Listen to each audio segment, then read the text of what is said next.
reforms, fiscal prudence and monetary stability, whilst maintaining a strong thrust on public investment. Keeping Atmanirbharta as a lodestar, we have built domestic manufacturing capacity, energy security, and reduced critical import dependencies. Simultaneously, we have ensured that citizens benefit from every action of the government, undertaking reforms to support employment generation, agricultural productivity, household purchasing power, and universal services to people. These measures have delivered a high growth rate of around 7% and helped us make substantial strides in poverty reduction and improvement in the lives of our people. Today, we face an external environment in which trade and multilateralism are imperiled and access to resources and supply chains are disrupted. New technologies are transforming production systems while sharply increasing demands on water, energy, and critical minerals. India will continue to take confident steps towards Vikasit Bharat, balancing ambition with inclusion. As a growing economy with expanding trade and capital needs, India must also remain deeply integrated with global markets, exporting more and attracting stable long-term investment. As I begin Part A, I want to express my gratitude to the people for standing firmly with us as we forge our way together towards becoming one of the largest economies of the world.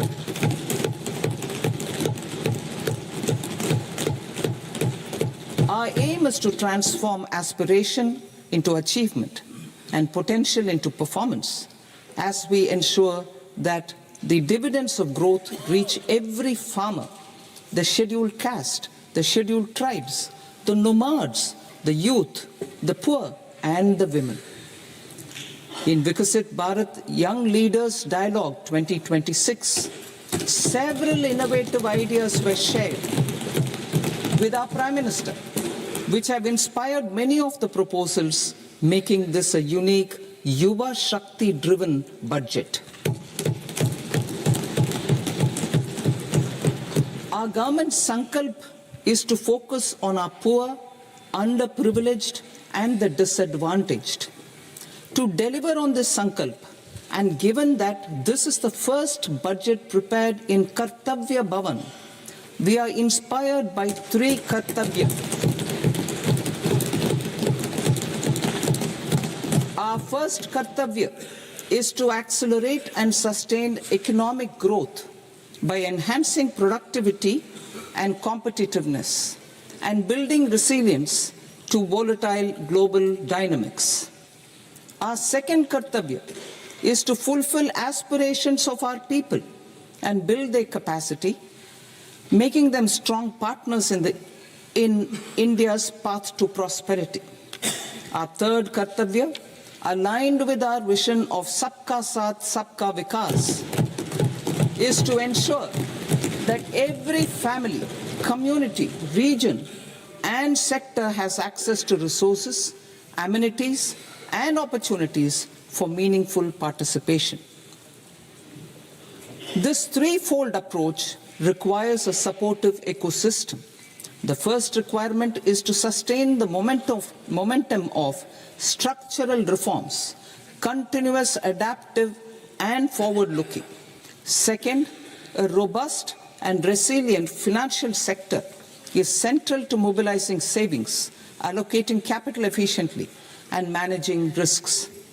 Third, cutting-edge technologies, including AI applications, can serve us as force multipliers for better governance. Reform Express. Our government has undertaken comprehensive reforms towards creating employment, boosting productivity, and accelerating growth.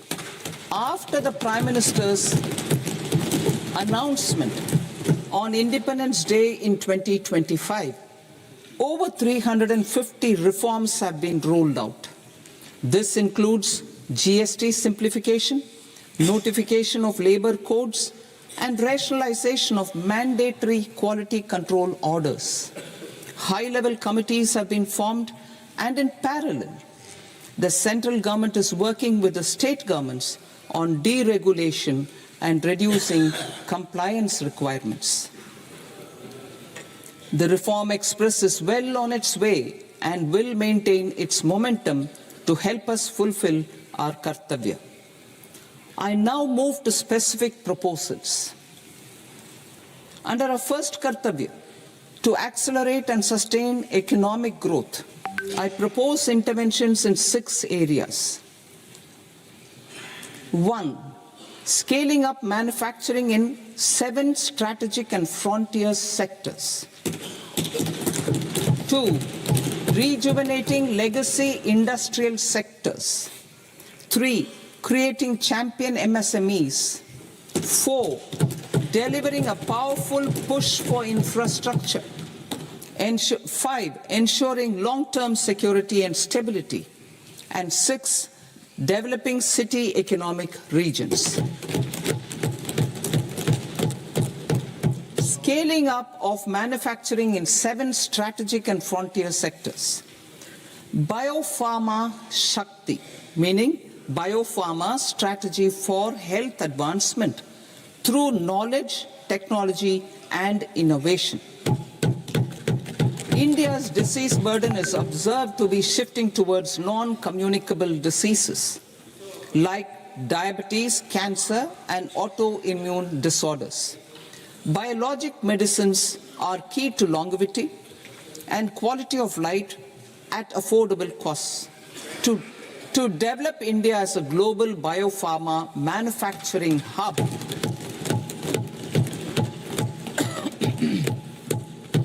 I propose the Biopharma Shakti with an outlay of 10,000 crores over the next 5 years. This will build the ecosystem for domestic production of biologics and biosimilars. The strategy will include a biopharma-focused network with 3 new national institutes of pharmaceutical education and research, popularly known as NIPERS, and upgrading 7 existing ones. It will also create a network of 1,000 accredited India clinical trials sites. We propose to strengthen the Central Drug Standard Control Organization to meet global standards and approve timeframes through and approval timeframes through a dedicated scientific review cadre and specialists. India's semiconductor mission 1.0 expanded India's semiconductor sector capabilities. Building on this, we will launch ISM 2.0 to produce equipment and materials, design full-stack Indian IP, and fortify supply chains. We will also focus on industry-led research and training centers to develop technology and skilled workforce. The Electronics Components Manufacturing Scheme, launched in April 2025, with an outlay of 22,919 crores, already has investment commitments at double the targets. We propose to increase the outlay to 40,000 crores to capitalize on this momentum.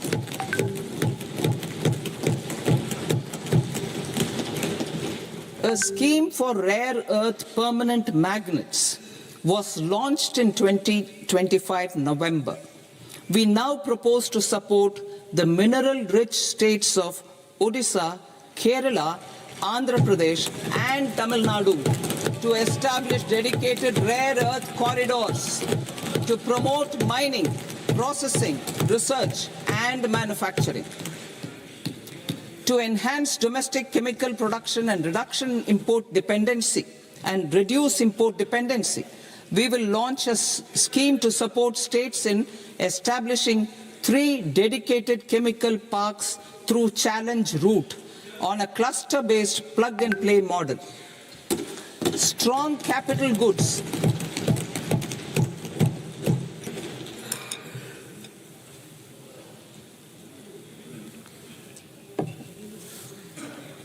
Strong capital goods capability is a determinant of productivity and quality across different sectors.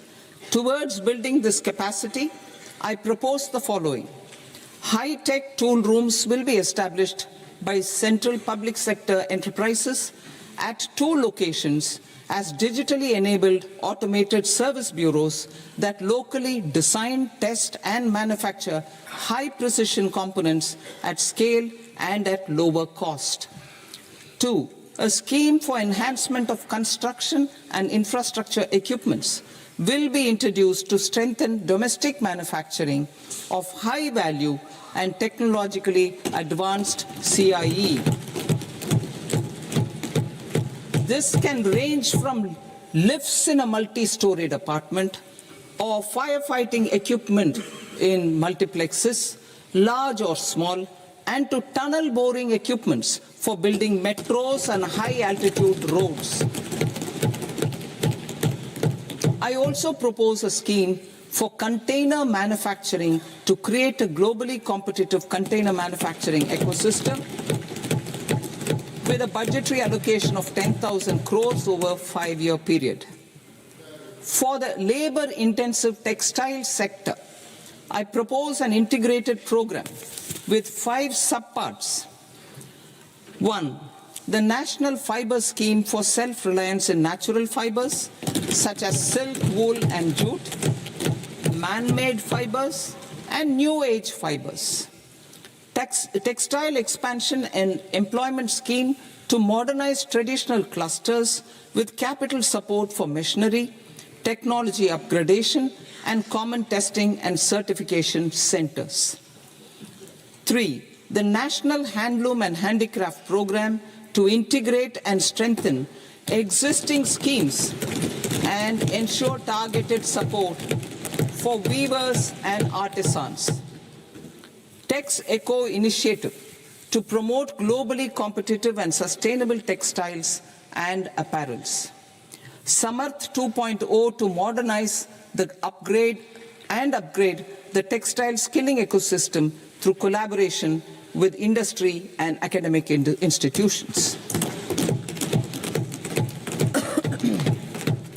Further, I propose to set up mega textile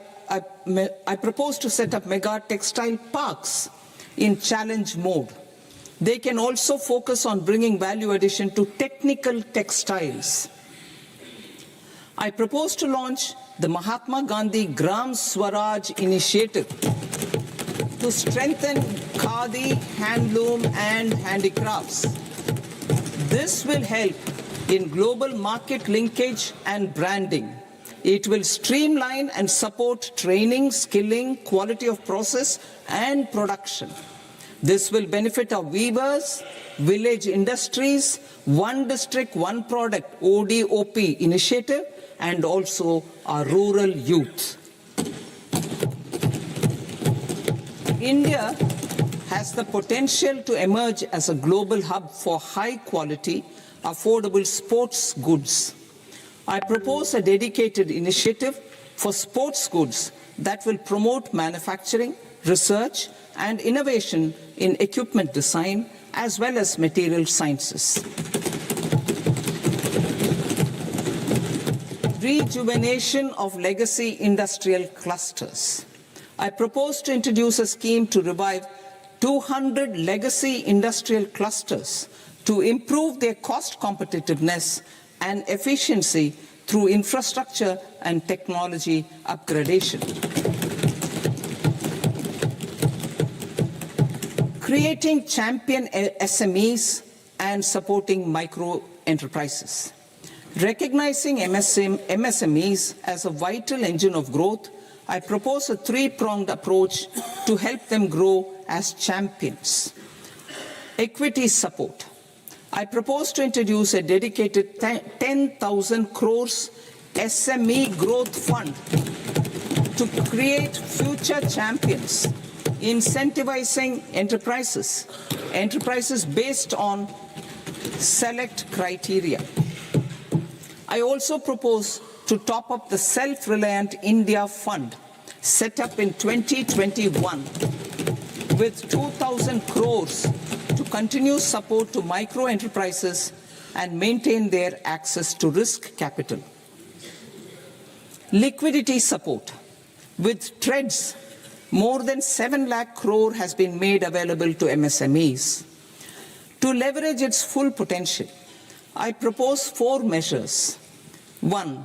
Mandate TREDS as the transaction settlement platform for all purchases from MSMEs by CPSEs, serving as a benchmark for other corporates. 2.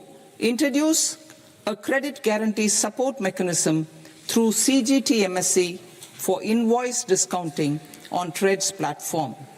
3. Link GEM with TREDS for sharing information with financiers about government purchases from MSMEs, encouraging cheaper and quicker financing. 4. Introduce TREDS receivables as asset-backed securities, helping develop a secondary market, enhancing liquidity and settlement of transactions. Professional support. Government will facilitate professional institutions such as the ICAI, ICSI, ICMAI to design short-term modular courses and practical tools to develop a cadre of corporate mitras, especially in Tier 2 and Tier 3 towns. These accredited para-professionals will help MSMEs meet compliance requirements at affordable costs. Infrastructure. During this past decade, our government has undertaken several initiatives for large-scale enhancement of public infrastructure, including through new financing instruments such as Infrastructure Investment Trust (InvITs) and Real Estate Investment Trust (REITs), and institutions like NIIF and NABFID. We shall continue to focus on developing infrastructure in cities with over 5 lakh population, that is Tier 2, Tier 3 cities, which have expanded to become growth centers. Public capital expenditure has increased manifold from 2 lakh crore in 2014-15 to an allocation of 11.2 lakh crore in BE 25-26. In this coming year, that is financial year 2026-27, I propose to increase it to 12.2 lakh crores to continue the momentum. To strengthen the confidence of private developers regarding risks during infrastructure development and construction phase, I propose to set up an infrastructure risk guarantee fund to provide prudentially calibrated partial credit guarantee to lenders. Over the years, REITs have emerged as a successful instrument for asset monetization. I propose to accelerate recycling of significant real estate assets of the CPSEs through the setting up of dedicated REITs. To promote environmentally sustainable movement of cargo, I propose to 1. Establish new dedicated freight corridors connecting Dankuni in the east to Surat in the west. Operationalize 20 new national waterways over the next 5 years, starting with National Waterways 5 in Orissa to connect mineral-rich areas of Talcher and Angul and industrial centers like Kalinga Nagar to the ports of Paradeep and Dhamra. Training institutes will be set up as regional centers of excellence for development of required manpower for these waterways. This will benefit youth in the entire stretch of the waterways to train and acquire skills. Further, a ship repair ecosystem catering to inland waterways will also be set up at Varanasi and Patna.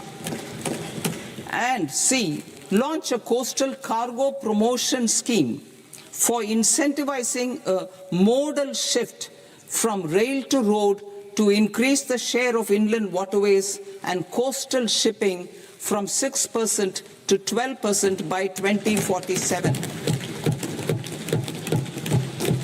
To enhance last mile and remote connectivity and promote tourism, I propose to give incentives to indigenize manufacturing of seaplanes. A seaplane VGF scheme will be also introduced to provide support for operations. Carbon capture, utilization and storage. Aligning with the roadmap launched in December 2025, the carbon capture,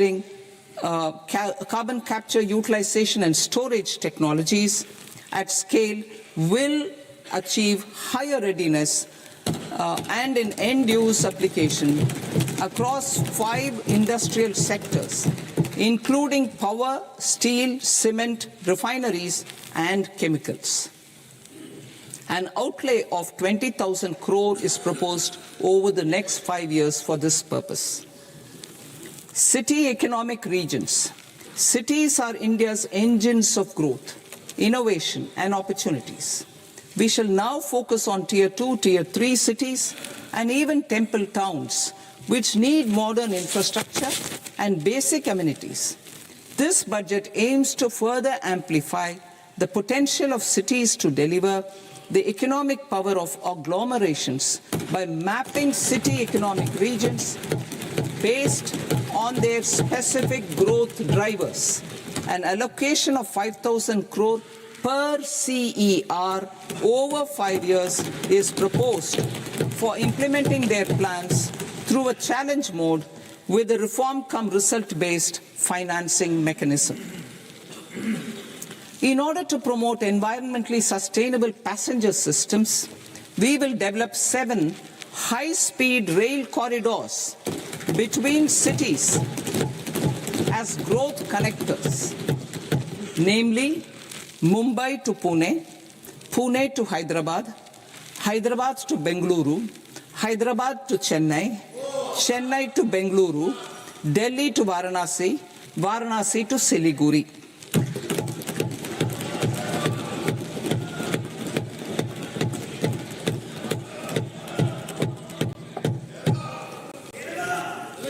Financial sector.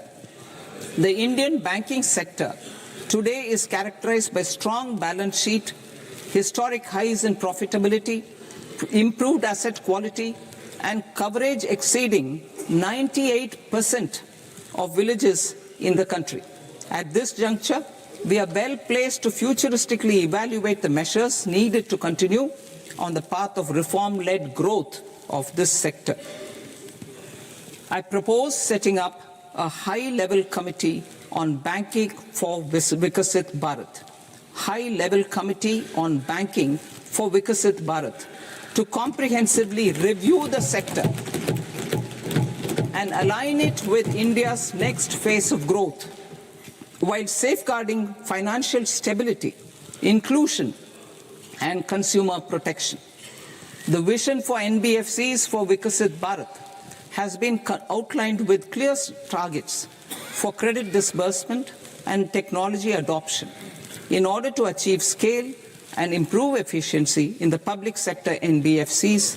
As a first step, it is proposed to restructure the Power Finance Corporation and Rural Electrification Corporation. I propose a comprehensive review of the foreign exchange management non-debt instruments rules to create a more contemporary, user-friendly framework for foreign investments consistent with India's evolving economic priorities. Corporate bond market. I propose to introduce a market-making framework with suitable access to funds and derivatives on corporate bond indices. I also propose to introduce total return swaps on corporate bonds. Municipal bonds. To encourage the issuance of municipal bonds, of higher value by larger cities, I propose an incentive of 100 crore rupees for a single bond issuance. 100 crore rupees for a single bond issuance of more than 1,000 crore. The current scheme under Amrit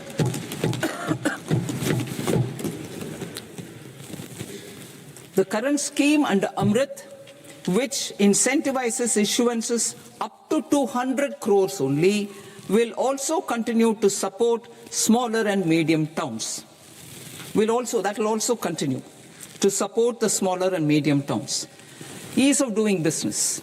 Individual persons resident outside India, PROI, will be permitted to invest in equity instruments of listed Indian companies through the Portfolio Investment Scheme.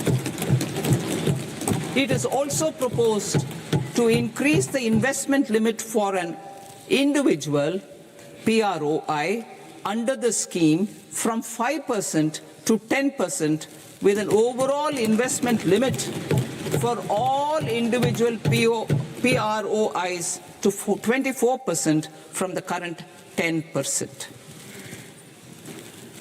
Emerging technologies including AI. 21st century is technology-driven. Adoption of technology is for the benefit of all people.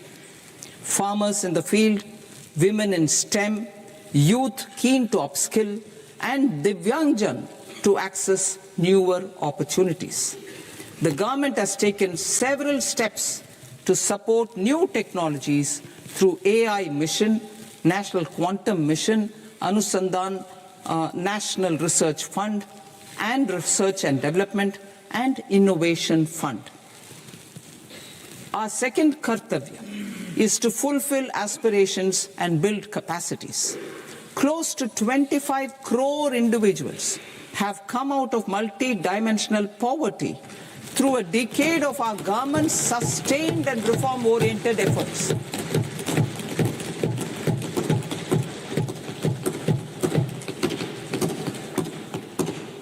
Our government has therefore decided to place a renewed emphasis on the service sector to provide a pathway to fulfilling aspirations of a youthful India with the following measures. I propose to set up a high-powered education to employment and enterprises standing committee to recommend measures that focus on services sector as a core driver of Vikasit Bharat. This will make us a global leader in services with a 10% global share by 2047. The committee will prioritize areas to optimize the potential for growth, employment, and exports. They will also assess the impact of emerging technologies, including AI, on jobs and skill requirements and propose measures thereof.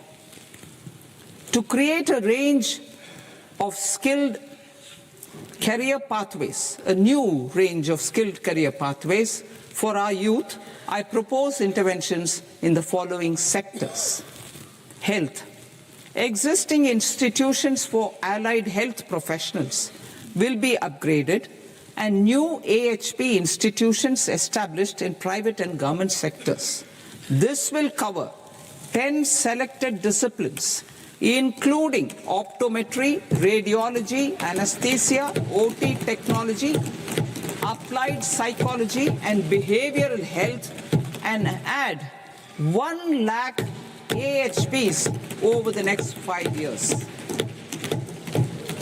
A strong care system covering geriatric and allied care services will be built.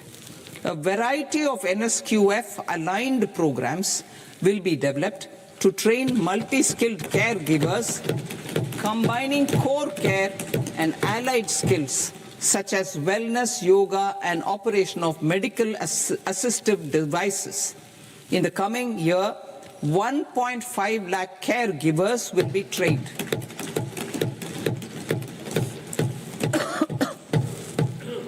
Hubs for medical value tourism. To promote India as a hub for medical tourism services, I propose to launch a scheme to support states in establishing 5 regional medical hubs in partnership with the private sector. These hubs will serve as integrated healthcare complexes that combine medical, educational and research facilities. They will have Ayush centers, medical value tourism facilitation centers, and infrastructure for diagnostics, post-care and rehabilitation. These hubs will provide diverse opportunities, job opportunities for health professionals, including doctors and AHPs. Ancient Indian yoga, already respected in several parts of the world, was given a mass global recognition when Honorable Prime Minister took it to the UN. Post-COVID, Ayurveda gained a similar global acceptance and recognition. Exporting quality Ayurveda products helps farmers who grow the herbs and youth who process the products. To meet growing global demand, a few more steps are being taken. I propose to, 1, set up 3 new All India Institutes of Ayurveda. 2, upgrade Ayush pharmacies and drug testing labs for higher standards of certification ecosystem and make available more skilled personnel.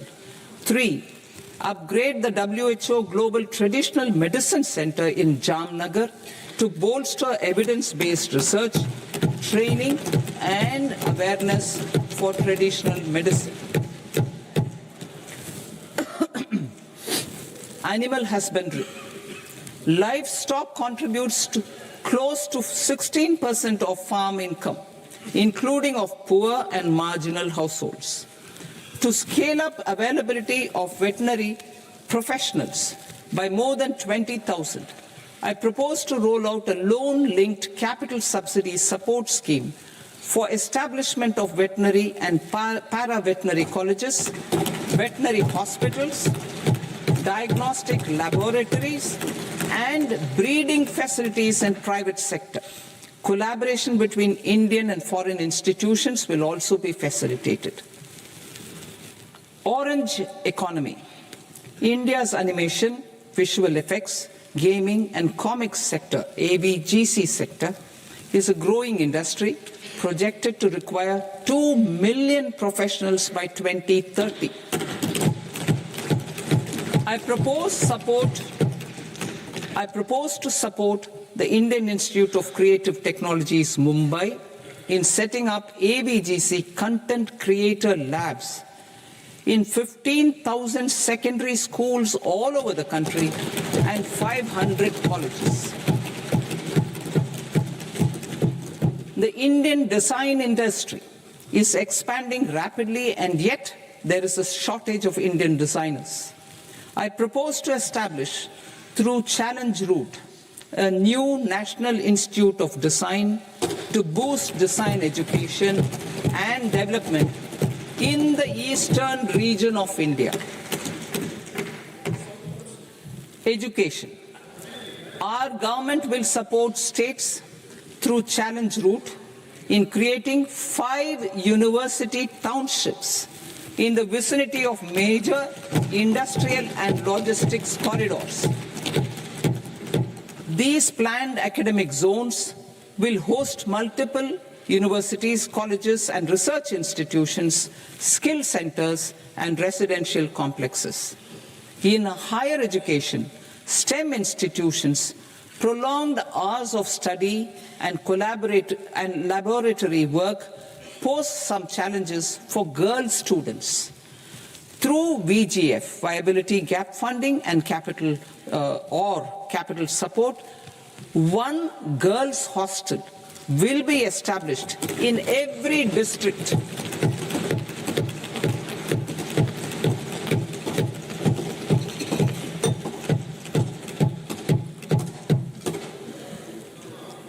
To promote astrophysics and astronomy, via immersive experiences.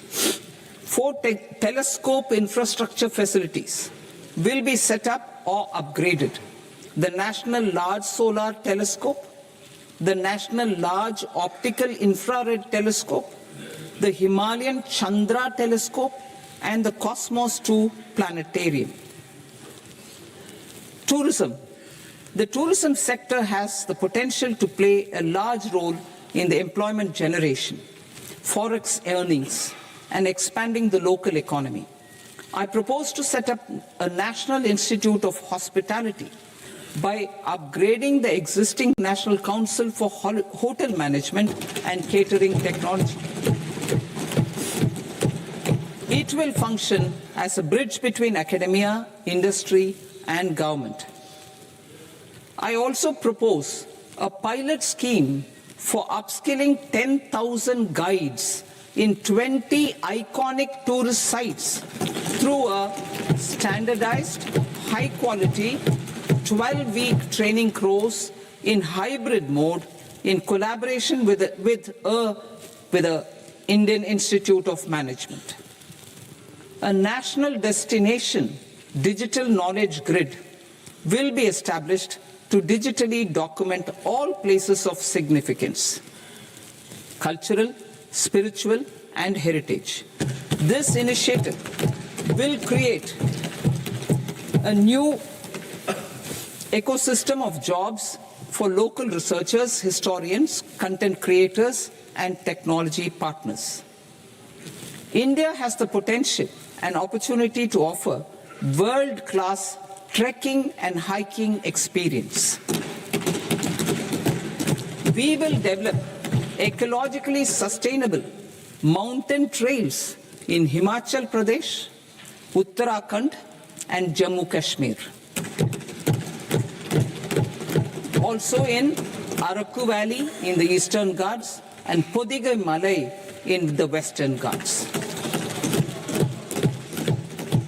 Turtle trails along key nesting sites in the coastal areas of Odisha, Karnataka, and Kerala. And 3 bird watching trails along the Pulikat Lake in Andhra Pradesh, Tamil Nadu. It's on the border. Under the visionary leadership of Honorable Prime Minister, we established the International Big Cat Alliance in 2024. This year, India is hosting the first ever Global Big Cat Summit, where heads of governments and ministers from 95 range countries will deliberate on collective strategies for conservation. Heritage and culture tourism. I propose to develop 15 archaeological sites, including Lothal, Dolavira, Rakhi Gadi, Adichanallur, Saranath, Hastinapur, and Leh Palace into vibrant experiential cultural destinations. Excavated landscapes will be open to the public through curated walkways. Immersive storytelling skills and technologies will be introduced to help conservation labs, interpretation centers, and guides. The sports sector provides multiple means of employment, skilling, and job opportunities. Taking forward the systematic nurturing of sports talent, which is set in motion through the Khelo India program earlier, I propose to launch a Khelo India mission to transform the sports sector over the next decade. The mission will facilitate an integrated talent development pathway supported by training centers, which are foundational, intermediate, and elite levels. B, systematic development of coaches and support staff. C, integration of sports science and technology. D, competitions and leagues to promote sports culture and provide platforms. And E, development of sports infrastructure for training and competition. Our third Kartavya aligns with our vision of Sabka Saath, Sabka Vikas towards Vikasit Bharat. This requires targeted efforts for 1. Increasing farmer incomes through productivity enhancement and entrepreneurship, with special attention to small and marginal farmers. B. Empowering Divyangjan through access to livelihood opportunities, training, and high-quality assistive devices. C. Empowering the vulnerable to access mental health and trauma care. D. Focus on the Purvodaya states and the Northeast region to accelerate development and employment opportunities. Fisheries. We will undertake initiatives for integrated development of 500 reservoirs and Amrit Sarovars. 2. Strengthen the fisheries value chain in coastal areas and enable market linkages involving startups and women-led groups together with fish farmer producer organizations. Animal husbandry. To provide quality employment opportunities in rural and peri-urban areas, we will support the animal husbandry sector in entrepreneurship development through A. A credit-linked subsidy program, B. Scaling up and modernization of livestock enterprises, C. Enhanced creation of livestock, dairy, and poultry Enhanced creation of livestock, dairy, and poultry-focused integrated value chains. And D. Encourage creation of livestock farmer-producer organizations. High-value agriculture. To diversify farm outputs, increase productivity, enhance farmers' incomes, and create new employment opportunities, we will support high-value crops such as coconut, sandalwood, cocoa, cashew in the coastal areas, agar trees in Northeast, and nuts such as almonds, walnuts, and pine nuts in our hilly regions. All of them will be supported. India is the world's largest producer of coconuts. About 30 million people, including nearly 10 million farmers, depend on coconuts for their livelihood. To further enhance competitiveness in coconut production, I propose a coconut promotion scheme to increase production and enhance productivity through various interventions, including replacing and non-productive trees with new saplings or plants or varieties in major coconut growing states. A dedicated program is proposed for Indian cashew and cocoa to make India self-reliant in raw cashew and coconut production and processing, enhance export competitiveness, and transform Indian cashew and Indian cocoa into premium global brands by 2030. Sandalwood. Sandalwood is closely linked to India's social and cultural heritage. Our government will partner with state governments to promote focused cultivation and post-harvest processing to restore the glory of the Indian sandalwood ecosystem, to rejuvenate old, low-yielding orchards, and expand high-density cultivation of walnuts, almonds, and pine nuts. We will support a dedicated program to enhance farmer incomes and in bringing value addition by engaging youth. Bharat Vistar, that is virtually integrated system to access agricultural resources. I propose to launch Bharat Vistar, a multilingual AI tool that shall integrate the AgriStack portals and the ICAR package on agricultural practices with AI systems. This will enhance farm productivity, enable better decisions for farmers, and reduce risk by providing customized advisory support. She-Marts for rural women-led enterprises.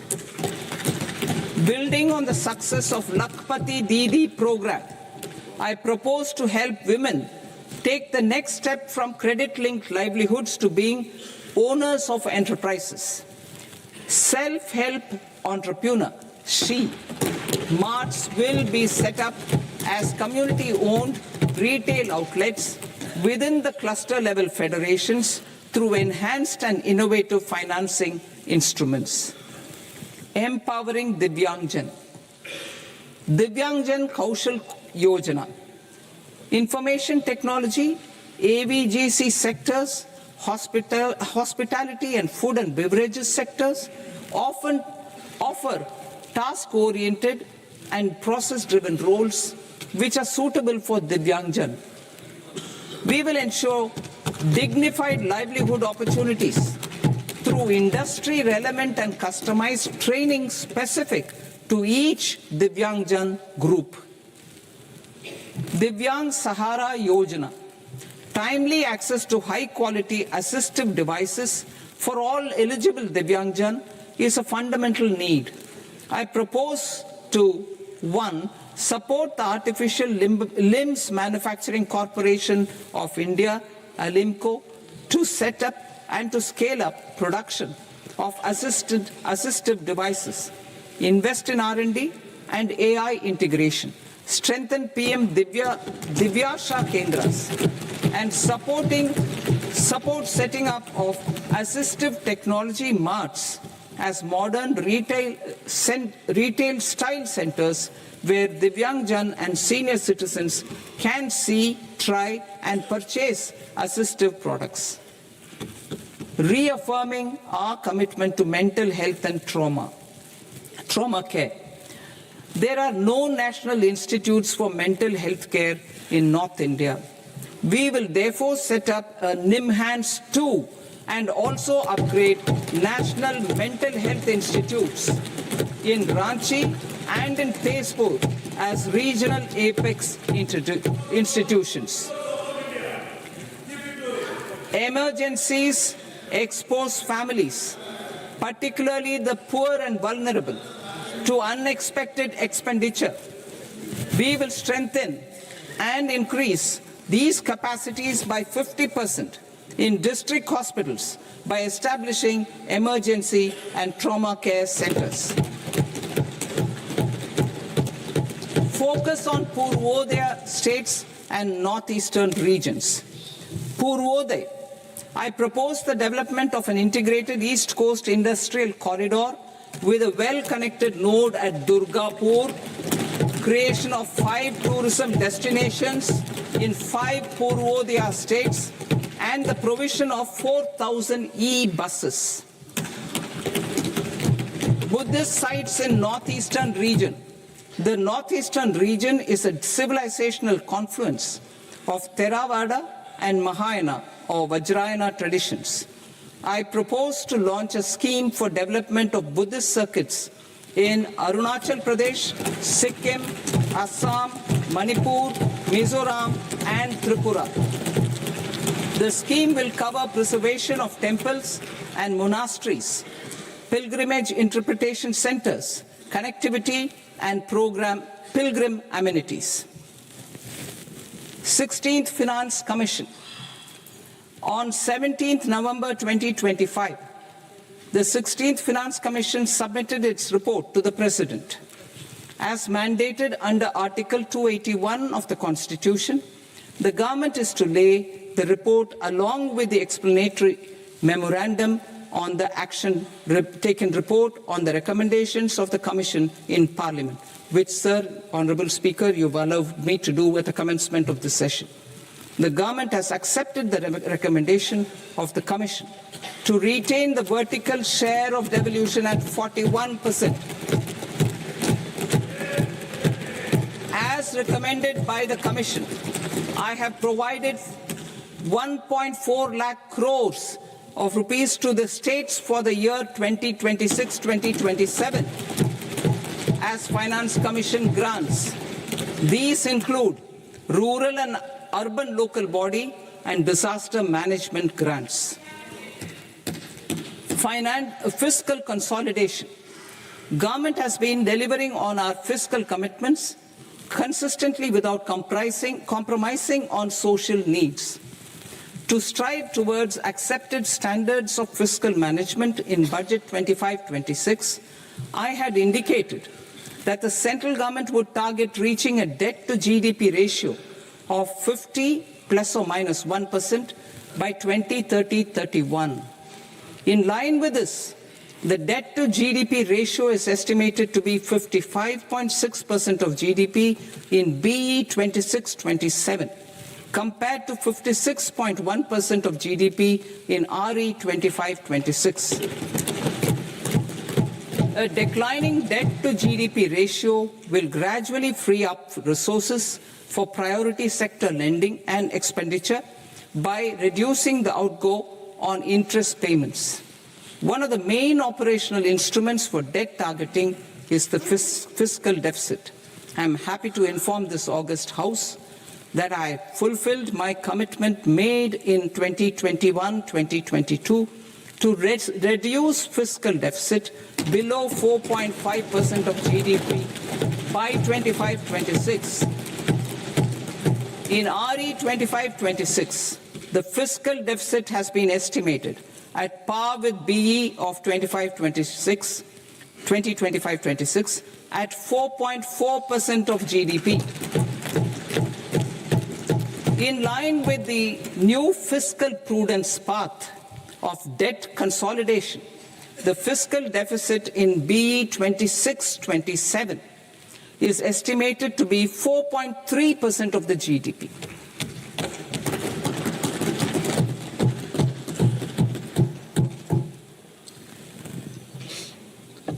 The revised estimates of the non-debt receipts are 34 lakh crore rupees, of which the centre's net tax receipts are 26.7 lakh crore.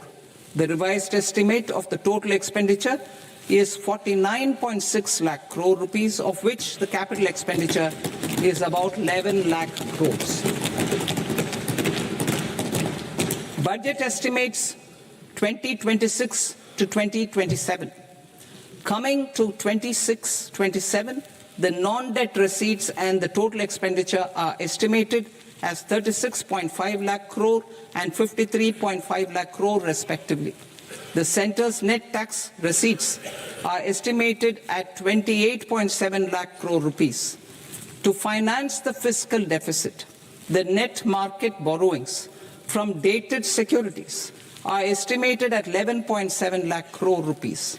The balance financing is expected to come from small savings and other sources. The gross market borrowings are estimated at 17.2 lakh crore rupees. I'll now move to Part B. Part B, direct taxes.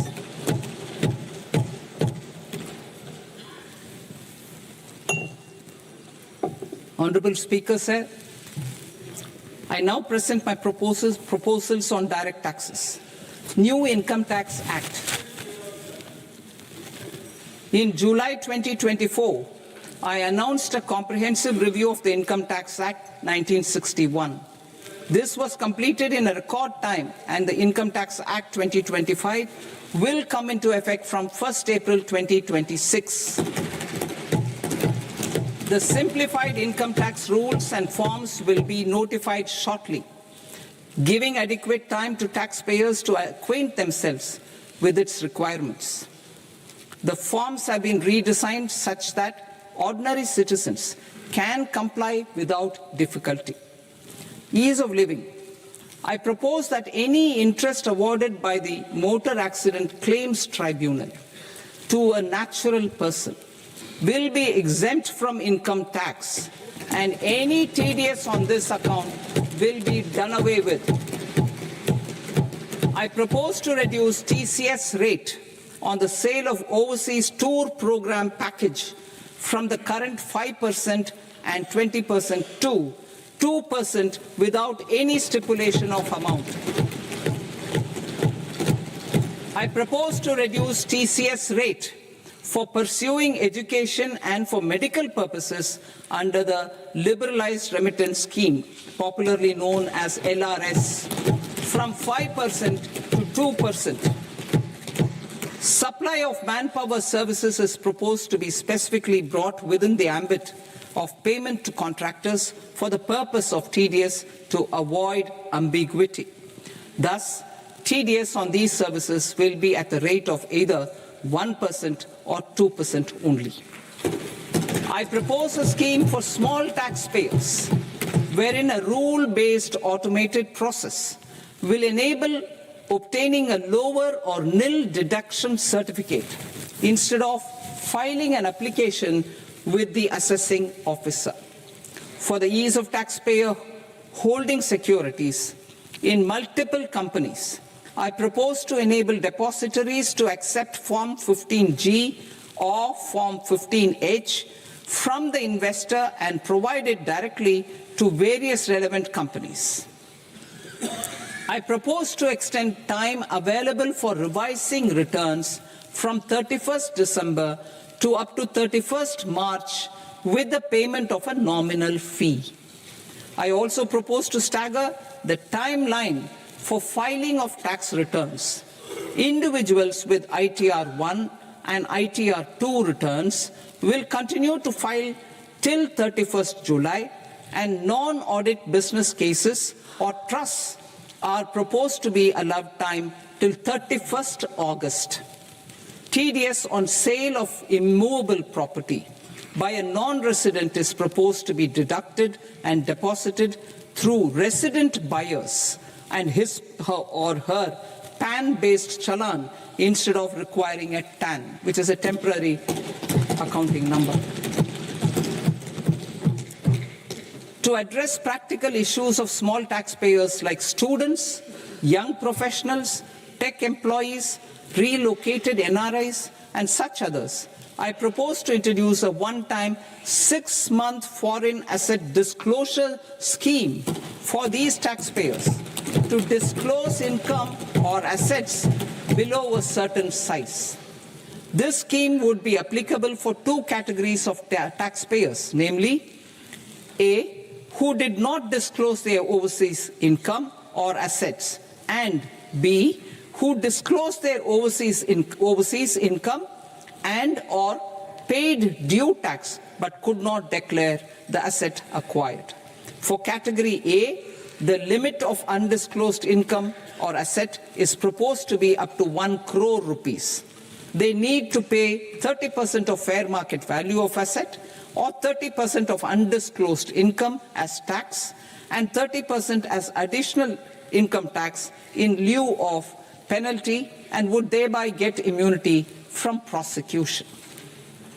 For category B, asset value is proposed to be up to 5 crore rupees.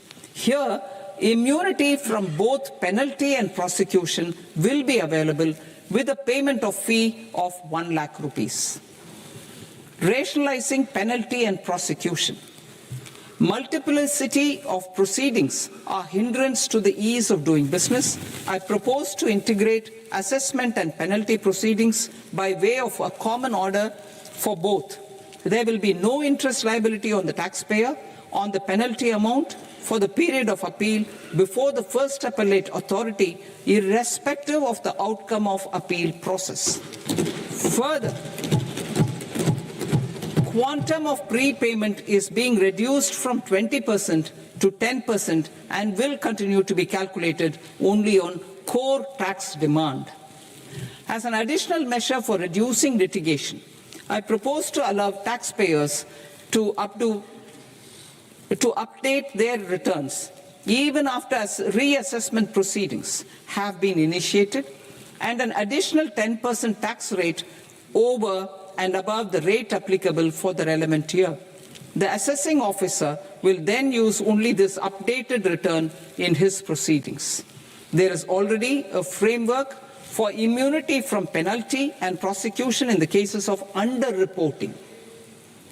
I propose to apply this framework for immunity to misreporting too. However, in such a case, the taxpayer will need to pay 100% of the tax amount as an additional income tax over and above the tax and interest due. Penalties for certain technical defaults, such as failure to get accounts audited, non-furnishing of transfer pricing audit report, and default in furnishing statement for financial transactions are proposed to be converted into fee.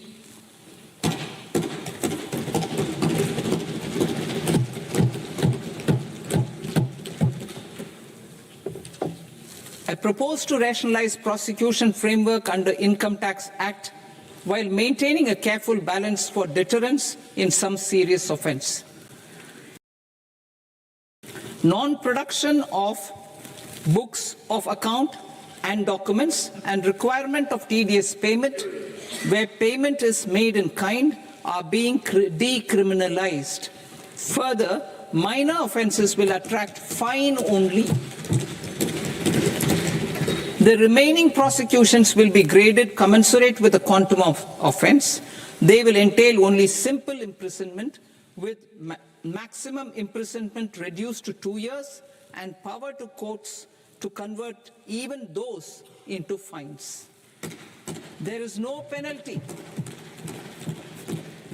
There is no penalty presently for non-disclosure of non-immovable foreign assets with aggregate value less than 20 lakh rupees.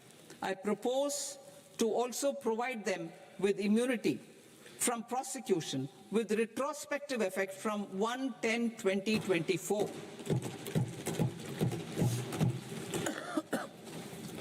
Cooperatives. Deduction is already allowed to a primary cooperative society engaged in supplying milk, oilseeds, fruits or vegetables raised or grown by its members. I propose to extend this deduction to also include supply of cattle feed and cotton seed produced by its members. I propose to allow inter-cooperative society dividend income as deduction under the new tax regime to the extent it is further distributed to its members. I further propose to allow exemption for a period of 3 years to dividend income received by a notified national cooperative federation on their investments made in companies up to 31/1/2026. This exemption would be allowed only for dividends further distributed to its member cooperatives. Supporting IT sector as India's growth engine. India is a global leader in software development services, IT-enabled services, knowledge process outsourcing services, and contract R&D services relating to software development. These services with a common safe harbor margin of 15.5% applicable to all. The threshold for availing safe harbor for IT services is being enhanced substantially from 300 crore rupees to 2,000 crore rupees. Safe harbor for IT services shall be approved by an automated rule-driven process without any need for tax officer to examine and accept the application.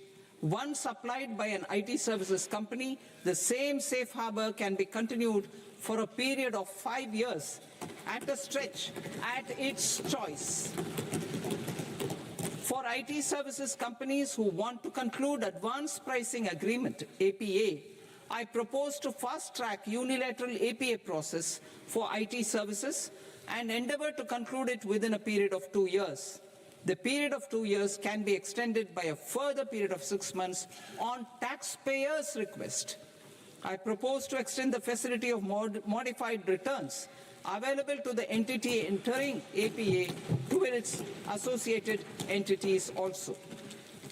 Attracting global business and investment. Recognizing the need to enable critical infrastructure and boost investment in data centers, I propose to provide tax holiday till 2047 to any foreign company that provides cloud services to customers globally by using data center services from India. It will, however, need to provide services to Indian customers through an Indian reseller entity. I also propose to provide a safe harbor of 15% on cost in case the company providing data center services from India is a related entity. To harness the efficiency of just-in-time logistics for electronic manufacturing, I propose to provide safe harbor to non-residents for component warehousing in a bonded warehouse at a profit margin of 2% of the invoice value. The resultant tax of about 0.7% will be much lower than in competing jurisdictions.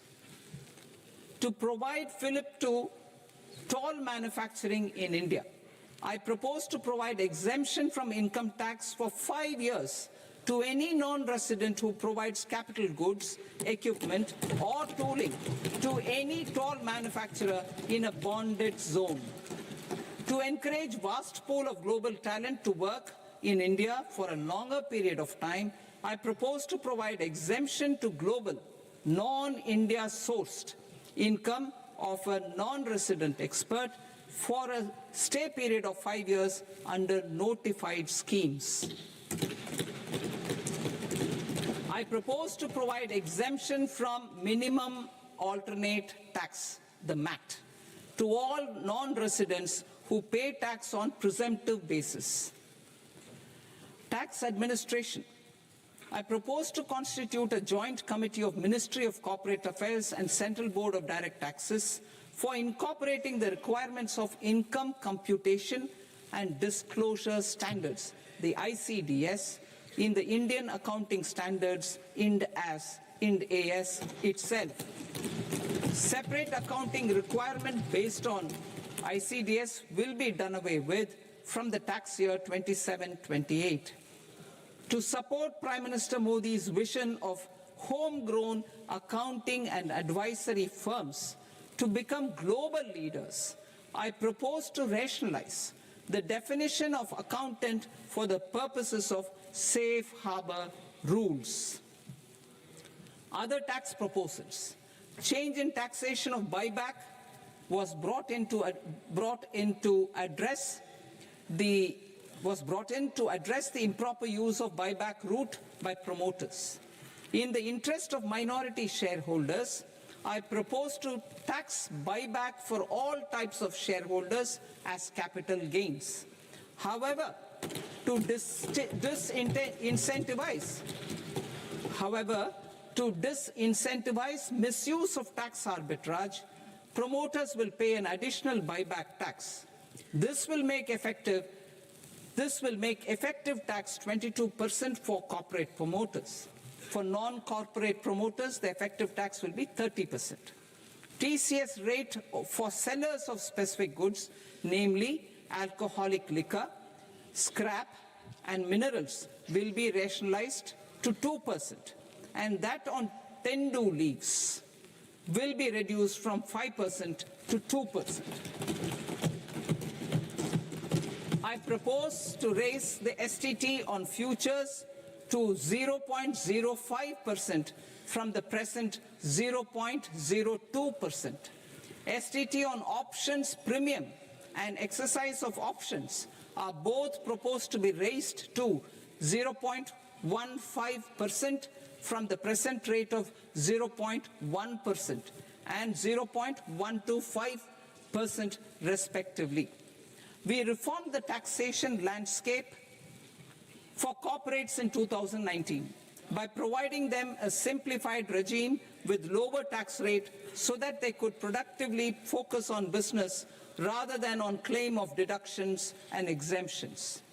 To encourage companies to shift to the new regime, set off of brought forward MAT credit, minimum alternate tax credit, is proposed to be allowed to companies only in the new regime.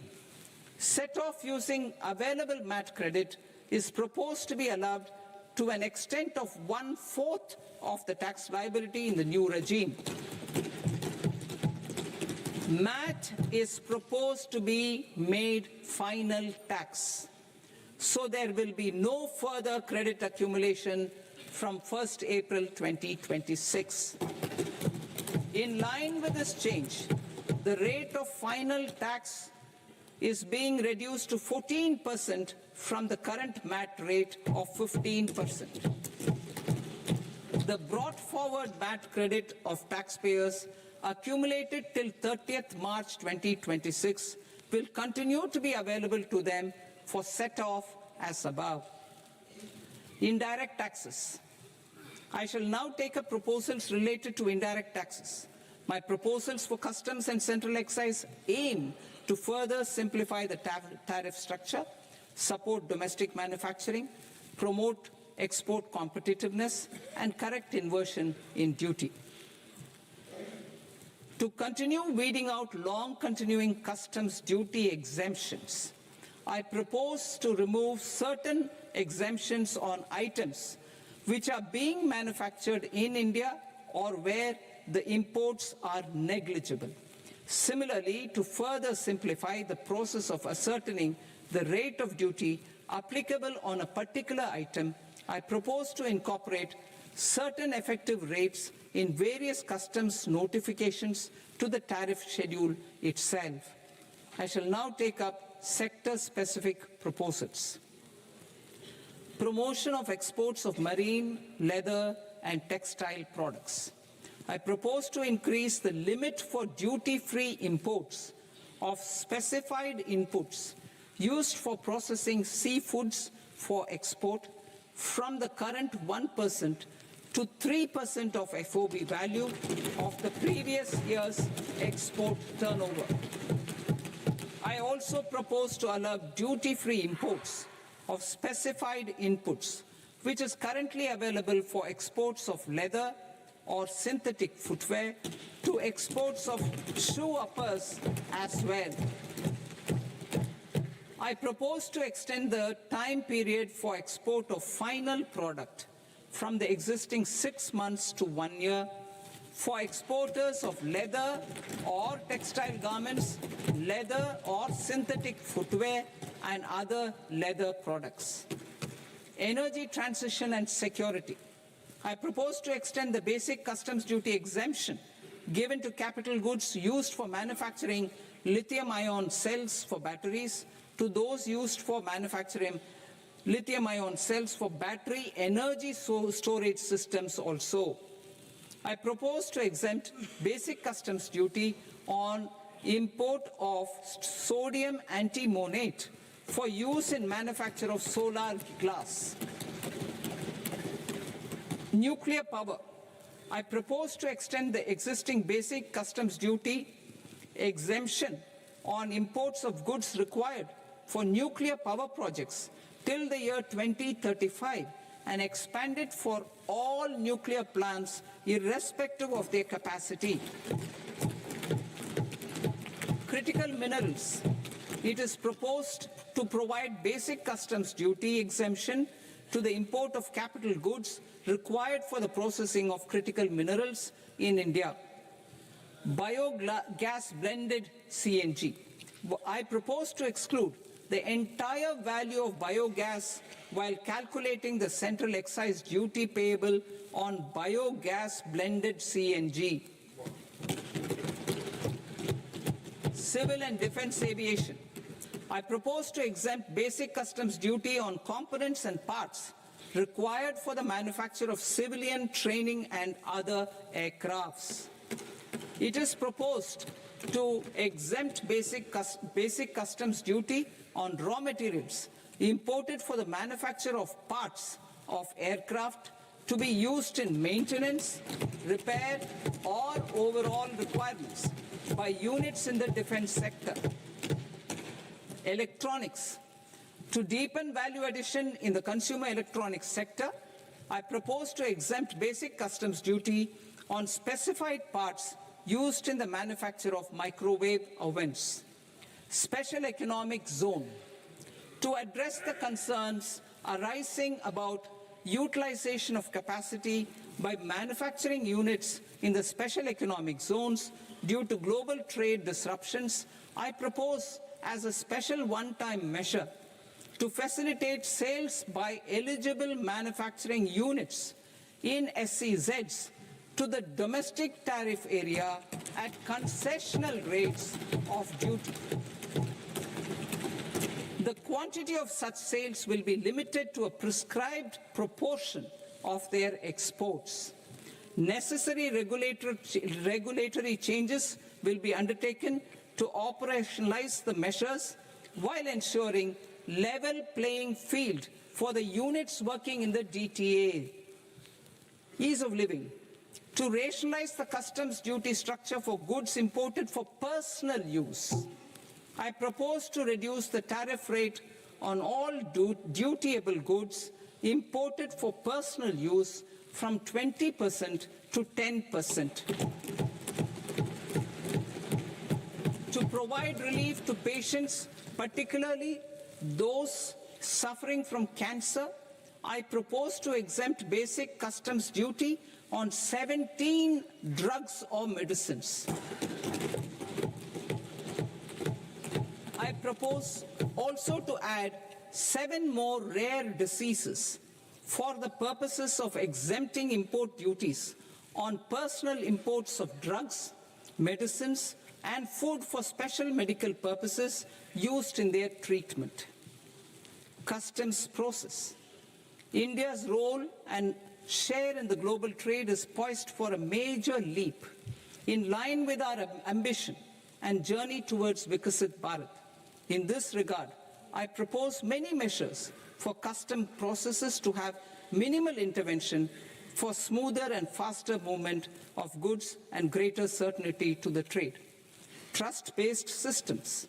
I propose to enhance duty deferral period for Tier 2 and Tier 3 authorized economic operators, known as AEOs, from 15 days to 30 days. I propose to provide eligible manufacturer importers the same duty deferral facility. This should encourage them to get themselves accredited as a full-fledged Tier 3 AEO in due course. To provide greater certainty and for better business planning, I propose to extend validity period of advance ruling binding on customs from the present 3 years to 5 years. In the spirit of the whole of government approach,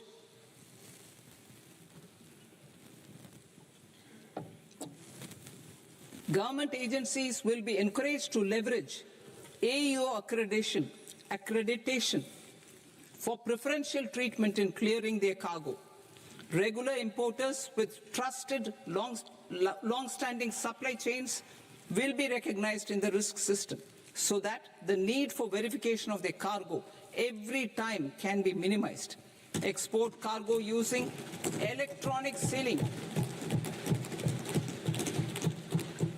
Export cargo using electronic sealing will be provided through clearance from the factory premises to the ship.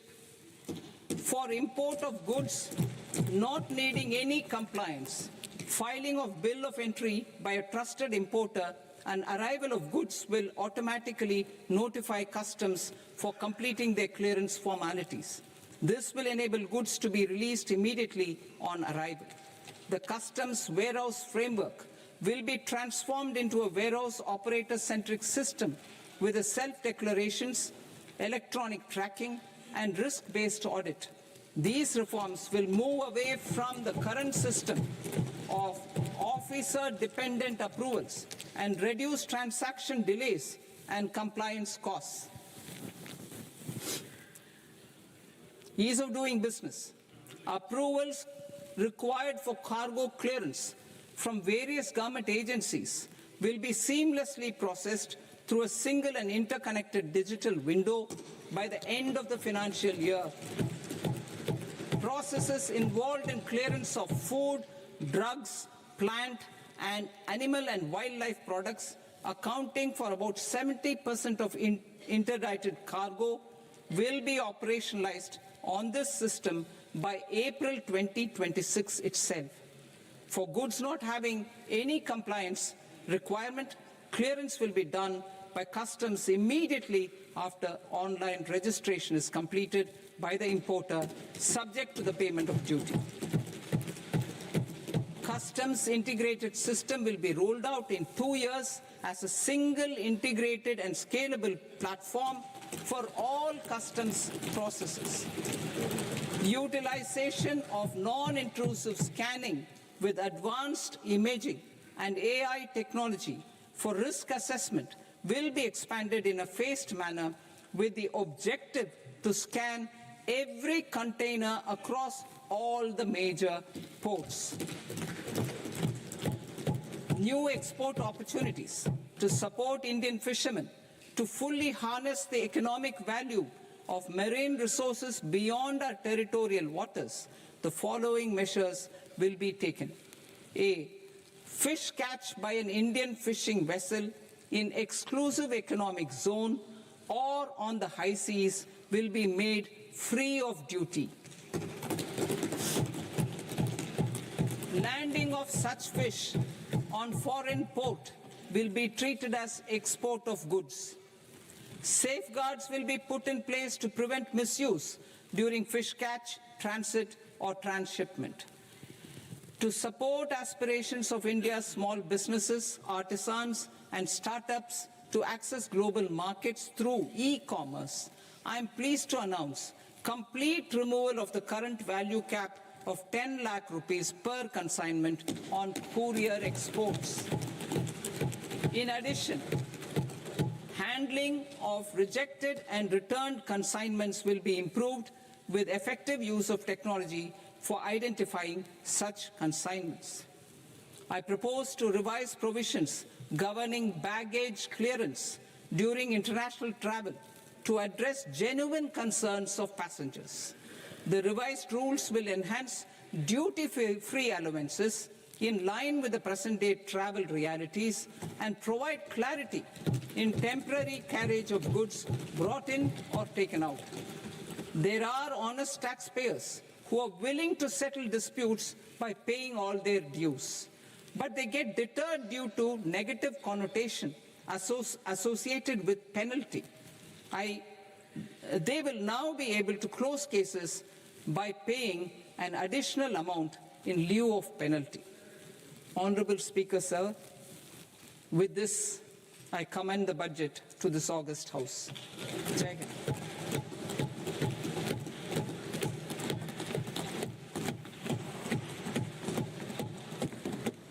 One and a half hours. Item number 3 माननीय वित्त मंत्री जी।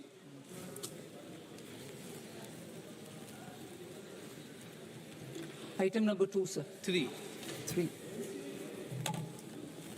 Sir, with your permission, I rise to lay on the table of the following statements under Section 3, 1 of the Fiscal Responsibility and Budget Management Act of 2003. Medium-term fiscal policy cum fiscal policy strategy statement and macroeconomic framework statement. Item number 4 माननीय वित्त मंत्री जी। Sir, with your permission, I move for leave to introduce the Finance Bill 2026. प्रश्न ये कि विधेयक को पुनर्स्थापित करने की अनुमति प्रदान की जाए। जो सदस्य इस पक्ष में हाँ गए, जो सदस्य विरोध में ना गए, मेरे विचार में निर्णय हाँ वालों के पक्ष में हाँ वालों के पक्ष में अनुमति प्रदान की जाती है। माननीय मंत्री जी, अब विधेयक पूरे स्थापित करें। Sir, I introduce the bill. माननीय सदस्य, आपको सूचित किया जाता है कि माननीय वित्त मंत्री जी के बजट भाषण की कॉपी पब्लिकेशन काउंटर पर ली जाती है। बजट भाषण और बजट से संबंधित दस्तावेज आपके मोबाइल फोन और मेंबर पोर्टल्स पर ही उपलब्ध है। सभा की कार्रवाई कल सोमवार दिनांक 2 फरवरी 2026 को प्राप्त 11 बजे तक के लिए स्थगित की जाती है।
Namaskar viewers, hello and welcome to this continuing coverage of the Union Budget 2026-27. I'm Tina Jha, with me is my colleague Manoj Verma. So you heard the Finance Minister Nirmala Sitharaman presenting the Union Budget 2026-27, also introducing the Finance Bill. She's made history today as she presented her 9th consecutive Union Budget under the leadership of Prime Minister Modi. This, viewers, is also the first time in India's fiscal history that the Union Budget has been presented on a Sunday.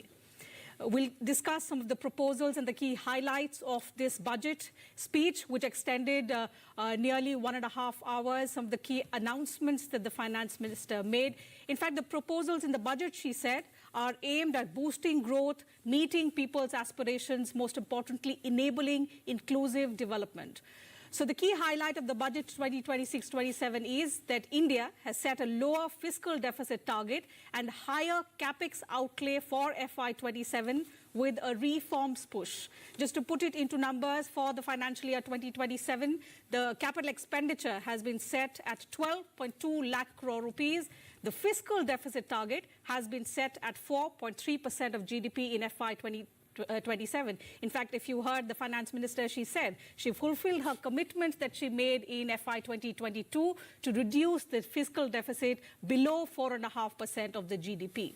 Also, in revised estimates, 2025-26, the fiscal deficit is at 4.4% of the GDP. The debt-to-GDP ratio is estimated at 55.6% in budget estimates 2026-27 versus the 56.1% in revised estimates 25-26. FY27 expenditure is estimated at 53.5 lakh crore rupees. The revised estimates of expenditure in FY 2026 were 49.6 lakh crore rupees. So a significant jump there as far as the numbers are concerned. Also, FY 27 net market borrowing from the dated securities is estimated at 11.7 lakh crore rupees. The gross market borrowing is seen at 17.2 lakh crore rupees. The net tax receipts estimated at 28.7 lakh crore rupees in FY27. We'll bring you charts and graphics related to it for you to understand better. These are just some of the numbers that we were able to pick up from the Finance Minister's speech. So in a few moments from now, our production team will be able to put out charts and graphics for you to understand better those numbers and a comparative data of how these numbers stand compared to the previous budgets. Also, the states, they will be getting 1.4 lakh crore rupees as the Finance Commission grants. These were about the important numbers, Manoj. Let's now quickly give our viewers a recap of some important announcements and statements that the Finance Minister spoke about, especially in terms of how this budget takes us closer and aligns it with our Viksit Bharat vision.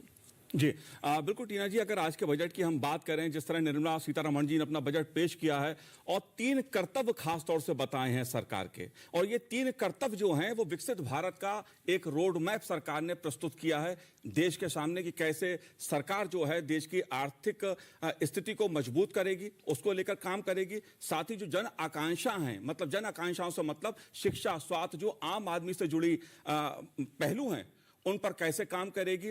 इसी प्रकार सरकार ने 3 अपने कर्तव्यों के साथ देश को विकसित भारत के रोड मैप पर ले जाने का अपनी इच्छा प्रकट इस बजट के माध्यम से निर्मला सीतारमण जी ने की है। जाहिर तौर पे बजट में गांव, गरीब, किसान सरकार की प्राथमिकता में है। साथ ही शिक्षा और स्वास्थ्य को सरकार ने बूस्ट करने का काम किया है। देश के इंफ्रास्ट्रक्चर पर भी सरकार का खासा फोकस रहा है। बायो फार्मा सेक्टर के लिए सरकार ने अपने खजाने का मुंह खोला है और सेमीकंडक्टर को लेकर भी सरकार ने कई महत्वपूर्ण ऐलान इसमें किए हैं। हम जो पॉइंट्स हैं बजट के, उन पे चर्चा करेंगे अपने खास मेहमानों के साथ टीना, और दर्शकों को बताने की कोशिश करेंगे कि इस बजट का संदेश क्या है, मायने क्या हैं। Certainly, as Manoj rightly said, the contour, the overview of the budget is that the Finance Minister, under the leadership of the Prime Minister, has proposed interventions in 6 areas. And the budget revolves around these 6 areas, which includes scaling up manufacturing is in 7 strategic and frontier sectors.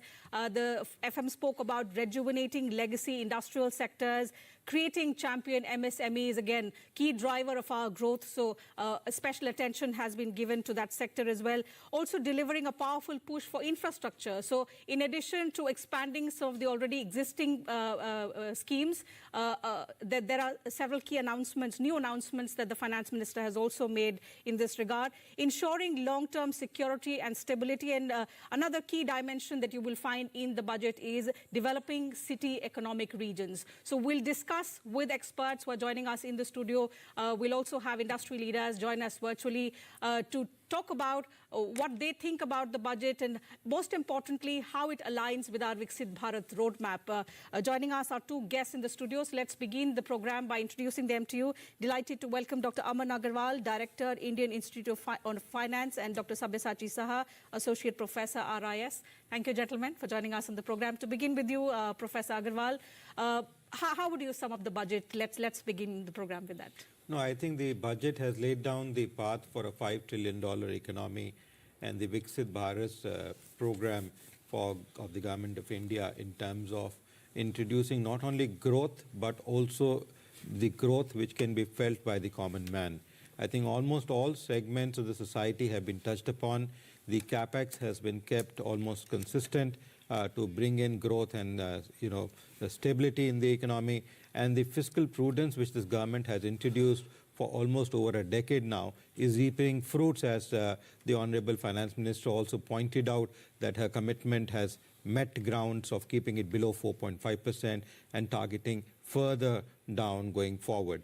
I think the GDP numbers in the last 2 quarters have shown clearly that the 7.4% projected in the economic survey might even get surpassed if we are able to get a similar kind of a jump as we've seen in Q2, Q3 this year.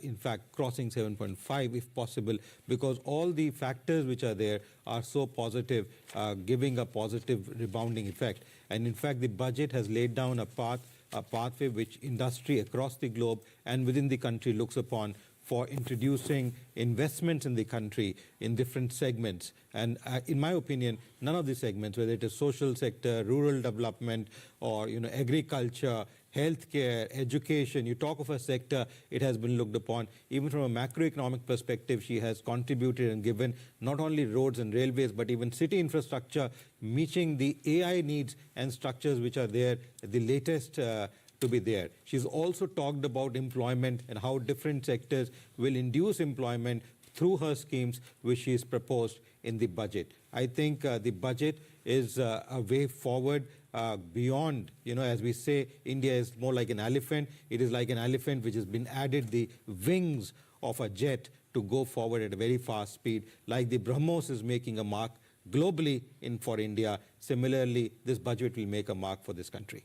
Absolutely. Before we proceed, Manoj, two more guests have joined us virtually. Professor Ashok Vishandas, he's Professor Applied Economics, IIPA, and ex-chairman CACP, Ministry of Agriculture and Farmers Welfare. And Mr. Riaz Tingna, he's a partner tax, Grant Thornton Bharat. Thank you, gentlemen, for joining us on the program as well. We'll get reactions from you in just a bit. Let me first get in Professor Saha. He's been waiting for long. Professor, your first reaction to the budget, because riding the expectations, there were huge expectations of this budget. So how do you look at it? Is it a growth budget, a reform budget, or a mix of both? Yeah, thank you for having me on the show. Once again, this has been a very remarkable budget in terms of the sectors that it has covered. It is an all-round budget.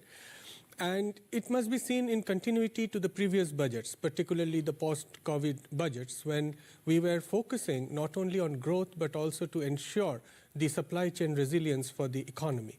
And this year, in continuation to the push that was given to Atmanirbharta and Make in India, we see critical enablers being activated for the industrial sector, particularly the 7 sectors that the finance minister has particularly mentioned in her budget speech. We have also seen in the economic survey, which has categorically mentioned about the dynamism both in the industrial sector as well as the services sector in terms of its export potential as well as the importance for the economy.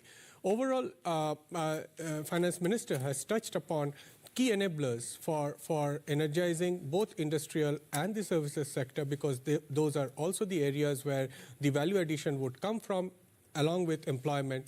But at the same time, we must remember that in the last few years, there has been huge push to revitalize the rural development sector, the agriculture sector and others. And this year, we see no difference from that. And the continuity for a holistic rural development alongside very, very healthy economic growth of the urban centers, facilitating the roadmap for the MSMEs and other sectors would be key takeaways for me from this budget.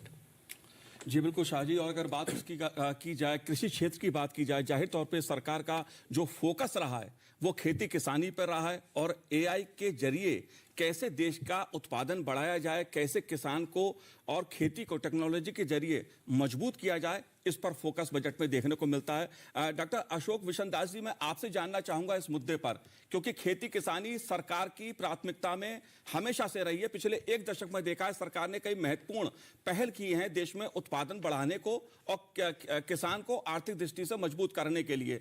इस बार के budget में जिस तरह से AI का उपयोग करते हुए देश में उपज को बढ़ावा देना, उत्पादन को बढ़ावा देना, इस पहलू को आप कैसे देखते हैं?